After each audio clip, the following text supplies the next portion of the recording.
I sort of knew all these people at the top, and of course I knew Mr. Paley and Dr. Stanton because they liked all these fancy shows I did.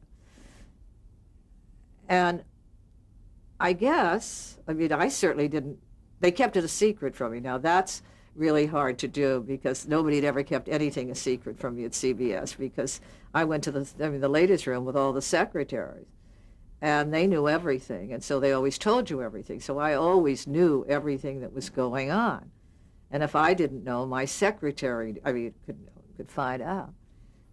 But we were having a writer's strike, and so I had gone, we were doing a movie in Ireland, and I'd gone to Ireland for the picture.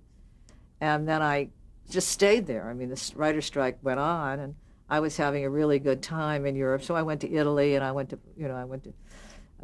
Rome, and I went to Venice, and I decided, well, I'll go to Paris. I mean, there's no reason to go back. Nothing shooting. My kids were all away at school.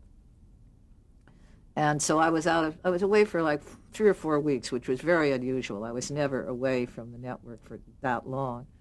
And finally I got a kind of hysterical phone call from my boss, my direct boss, Perry Lafferty, who said, "Aren't you ever coming back?" And this was so unlike Perry, because he was always urging me to take vacations. I mean, the network owed me like 30 weeks of vacation because we were always in the middle of some casting crisis and I could never go. Anyway, it seemed odd, but he said, it's the affiliates. The affiliates is coming up, and you really should be back here. So I said, okay. I mean, I'm having a really good time, but there's no work to do. We can't shoot anything because we have no script. Anyway, I came home, and I got a message from the president of the network, Bob Wood, who said, "I want you to make a presentation at the affiliate." And I did that, and as I finished, Bob Wood leapt to his feet, and he said, "Don't leave the stage, Ethel. Stay up there." And he came up, and he said, "Ethel Winant has been elected vice president of the network." Well, it was very exciting because I was very popular with the affiliate. It was very exciting. They were thrilled, and I was thrilled. And it was wonderful. I'd been elected to be a vice president. There'd never been a woman vice president of a network, and this was a very big time.